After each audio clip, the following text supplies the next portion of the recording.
Good afternoon, YouTube, and welcome back once again to Fat Cat Collections. Excited to share with you guys today another sweet watch. So, you guys know I'm a huge Invicta collector. I have a ton of Invicta watches. I have about 160 watches, give or take, in my collection now. And, you know, I like all watches. So I know a lot of you guys, if you've watched me in the past, you guys know I'm a huge advocate for affordable watches. And, you know, I guess maybe a couple years back, I was really going for Invicta, with the occasional watch here and there I'd get from, you know, collaboration agreements. The cool thing about having a ton of watches is I always have something to wear.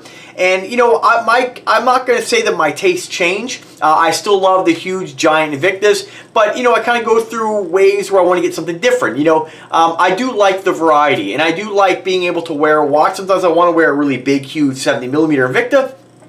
Other times I want something just smaller and more manageable, and not really more manageable, because to me they really don't, you know, I mean, of course if you wear a 70mm Sea Hunter all day long, it's going to cause a little bit of irritation, of course. It's a big heavy watch. But, you know, sometimes I just like a variety. So let me show you guys what we're going to be talking about today. And this is another amazing Pagani Design watch. If you're not familiar with Pagani Design, they're a company who I would say mainly makes some will say copies, but the nicer term is homage watches, or homage watches, however you want to say it. You know, and basically a homage watch is basically a watch. I never really like that term for these watches. It's basically, homage is basically to do something or make something in honor of. And this is, let's face it, not really something made in honor. We're not honoring the original maker of the watch. The original design is actually a Tag Heuer Aquaracer. We're not really paying respect to Tag. We're basically, Pagani and many other companies just making these homage watches. We'll call it that because that's what the term is in the watch community. But really, they're just copies, right? They're basically just legitimate copies that you can get that copy the design without actually infringing on the copyright of the name, right? So we're not calling this, we don't have the Tag name. Now, however, you can get pretty much all these watches that are made, all these expensive watches, you could find a replica. Now, I'm not a huge fan of replicas. I have, I think, 2 or 3 in my collection. You know, they're not something I really gravitate towards. I mainly got a couple of those. I got a Rolex, and I got, what's the other one?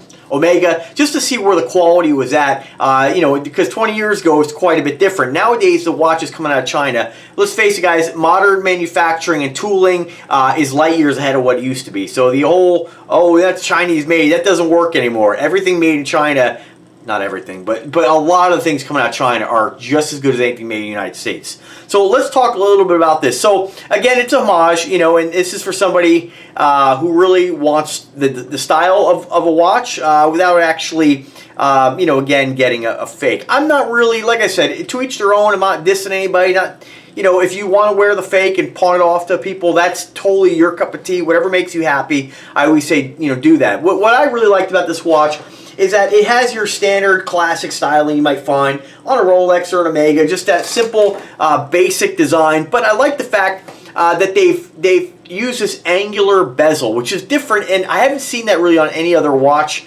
that I've come across, right? You know, in all the Invicta watches. Now, again, when you're looking at Invicta, there's so many different parts of those designs. There's so many different design aspects and things on the watch that make it unique. With something like this, with basic watches, I like the fact this is very simple, very basic, but I like the fact that, again, it's different than your classic homage you're going to find on a Rolex Submariner, right? So, and the shape on this here, I had to look it up. Let me just, this is how you say this shape. I would have said dodecagon. Let me see if I'm right. Dodecagon. Dodecagon. So, and that's basically a, how many sides is this? It's a 12, is that right? 1, 2, 3, 4, 5, 6, 7, 8, 9, 10, 11, 12. It's a 12-sided shape, basically, which is kind of cool because, you know, we have 12, you know, 12 hour, 24 hours a day, a clock has 12 hours on it. So I like the fact that they use the number 12. You know, I mean, it's not, I don't know, I think it's cool, right? So I do love what they've done with this. Pagani Design makes some incredible watches. If you haven't checked out Pagani and you're looking to, maybe you're, you know, a guy who doesn't really like, you know, big watches, and you're looking for, you know, something smaller, just like, you know, your classic size watch. Speaking of the size on this, let me get right to that so you know where you're at. 47.6 millimeters in case diameter and 14.3 millimeters in case thickness. So this would be considered a big watch for a lot of guys who prefer the smaller watches. I mean, 47 is not a small watch. I mean, 47 millimeters back in the day, I remember when I first saw the Jacob & Company watches that were 47, they were huge. Now, I will say, if you compare this to a Jacob & Company watch, this to me doesn't look like 47.6 millimeter. Let me see where they're actually pulling that measurement from. Yeah, they're not pulling that at the bezel, and that's a little misleading, because if I measure this directly at the bezel with my old school rolling ruler here, we're looking more like 42, 43. If we want to go all the way out to the case measurement, that's where you're getting the 47. For remember, a lot of times when they give you watch measurements, a little misleading. It seems like everybody does it. Invicta will sometimes refer to their, C Hunter as 70 millimeter, then at times 58 millimeter. So they're the same watch. With this, you're getting that measurement at the case, the edge of the case and the crown protector. So again, about 42, 43 millimeters at the bezel, more of your standard size watch. It's a beautiful watch. I think it's stunning. It's available in 3 different colors. Hopefully you can see by this video here that the face has actually got, it's got grooves or lines on it. You might not be able to see that. I will put a link in the description where you can pick this up for an incredible value. 59 bucks I paid for this. Incredible. And that's through AliExpress and DHgate. You do have to wait a little bit longer. Guys, for some of you who, I've read it online, people with their opinions, oh, you may or may not get it. I've ordered lots of stuff from DHgate and AliExpress, places like that. They're basically modern day. They're basically just Chinese eBay sites. You can track your shipment. Tracking's not as great, but it's pretty darn good. You can see when it hits U.S. Customs. You see when it leaves the country, hits the plane. Their tracking has gotten a lot better, and the price points are incredible. If you are willing to wait, this took me roughly, let's see when they actually shipped this out here. I ordered this on April 29th. Wow, okay, so a little bit longer than I thought. So, okay, so about 20, it came today. So about 21 days to get this. So, you're looking at sometimes I've gotten stuff in 2 weeks. Generally, I will always, usually say that shipping's going to take about 2 weeks from overseas like that.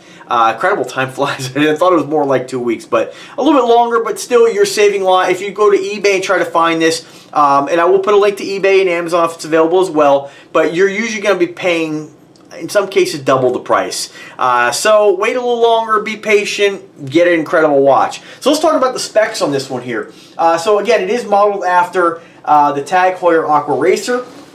There's different models here. It looks like the prices on these for something comparable with TAG. I'm looking at one here. It's the TAG Heuer. Let me see what they've done with the hand here. Very similar as far as the second hand. Very similar as far as the hands, the design. The only thing this one doesn't have is the pip at the 12 o'clock position, and there might be other models by TAG. This is the Professional Aquaracer 300. It looks like most of them do not have a pip at the 12 o'clock position. Kind of interesting Pagani put one on there, because usually when they make a Homage watch or, really a copy, they try to make it as accurate as possible. Let me take a look at this one here. This one's similar design. Actually, hang on, got something here. All right, so basic Aquaracer here. All right, so that's what this is modeled after. Well, sort of. The hands are different here too. So this is kind of a little bit of a hybrid between a couple different Aquaracers. If you guys find the exact one based on the video in the link that this is modeled after, I'm not going to go through every single watch here. I will do it later, but so you look at, anyway, price point. My point was, your price point, if you get a TAG, you're looking at roughly $1,200 to $4,200 depending on which one you get. This you can have for $59. Now I know a lot of you are going to be like, oh, that's a piece of crap. No, it's not. That's ridiculous. If you pick up a TAG, I've handled many TAGs. They're nothing to write home about. Just like I feel most. Pretty much all the luxury brands, and most guys would argue TAG isn't even a luxury brand. But again, putting opinion aside, everybody's allowed to have them. I think this is just incredible design. I think TAG did a great job in how they've designed this. I like the fact that there's so many companies making watches that look like Rolex. It's nice they did their own thing, and I love the shape of the bezel, and that's honestly the main reason I got this. If you do want to get the replica, you could find that as well. If you want to have it actually say Aquaracer by tag, you do that. I prefer just go with the Pagani Design. It's its own thing for the most part. Price has jumped up a little bit on this one here, looking at $61.09, and you have 3 different colors you can choose from. You have kind of like a faded blue, a green, and then the black. I went with the black because to me it seemed like the classiest. I almost went with the blue. They're all nice. I'm not a green fan, but hey, to each their own. So again, 47.6 millimeters in case measurement, 179.5 grams. Band length is 220 millimeters. This is powered by a Seagull ST6 movement, 316L stainless steel, just like most of those watches out there. The material of the crystal is Hardlex, and it comes with a gift box, which you guys know I never really get too involved in the gift boxes, but there it is. You know, if you're going to gift it, I like that. It's just a very small, simple, you get a polishing rag. And I had to take out 5 links to fit this on a 7-inch wrist. So this is kind of classic Pagani design. I like that they made it really small because a lot of these boxes, with the Invicta boxes, they're just huge. And so most boxes I throw away. Some of the Paganis I kind of hold on to.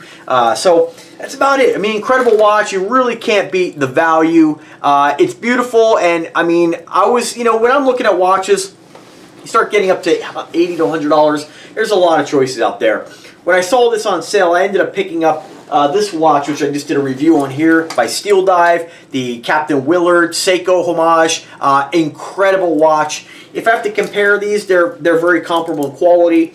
They're beautiful watches. I mean, if you're looking for a couple beautiful Homage watches, check these out. I mean, it's just incredible what you can get for the price. Now, I will say, the Seagull movement, you're going to get a lot of opinions on that as well.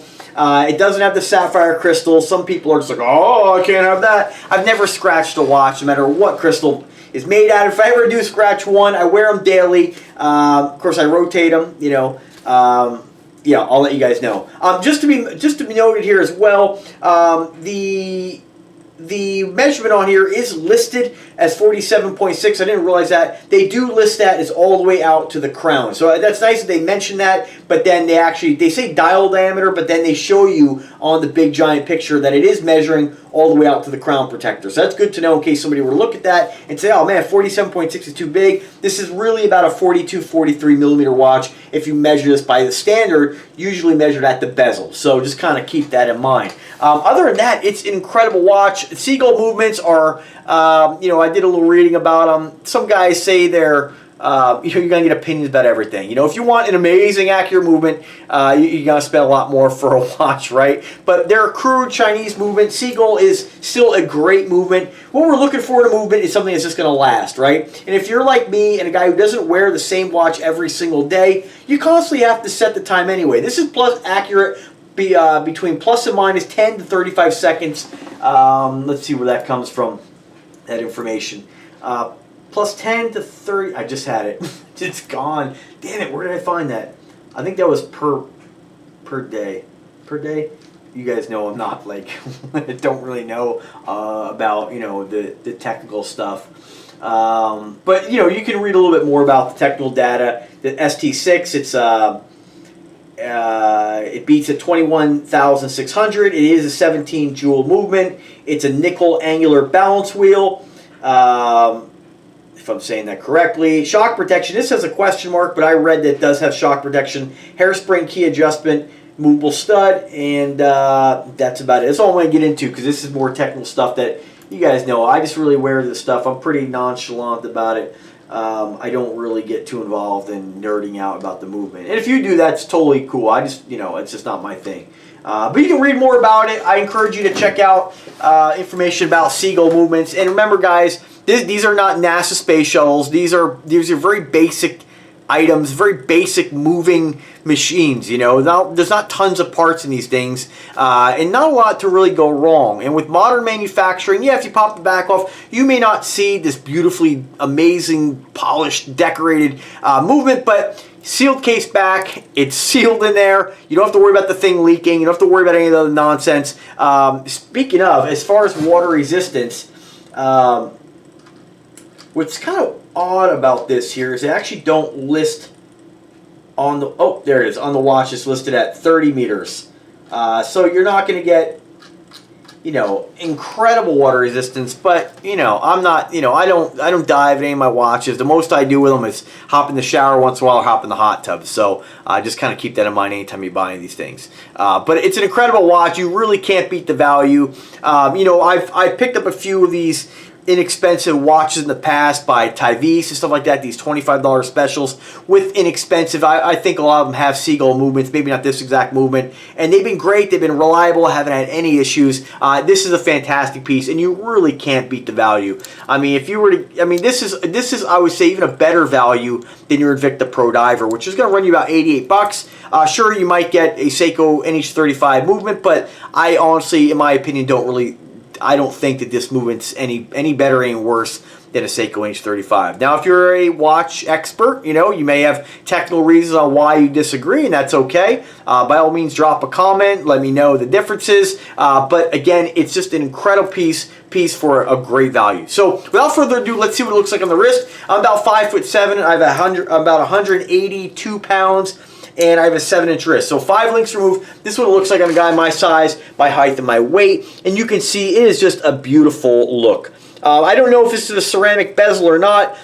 You can do a little more research yourself and see if it is. I would say for the price point, I don't think it's a ceramic bezel. But again, who really cares? If you're, I mean, I guess if you're really hard on your watches, maybe that's something that you'd be concerned with. But for me, I've never scratched Hardlex. I've never scratched K1, Cristerna, Flame Fusion, Sapphire, you name it. I've never put a scratch in anything. And my watches, they're not safe queens. You know what I mean? They come out, they get worn. I wear them if I'm working out in the yard. Of course, you know, it depends on what I'm wearing. If I'm gonna be, you know, building a rock wall or doing something kind of you know, a little extra dirty, I may not wear. I'll probably take my watch off, but this is great. I mean, the Cyclops on it is functional. I won't say it's the best Cyclops I've seen, but it definitely gives the illumination, or the magnification, I should say.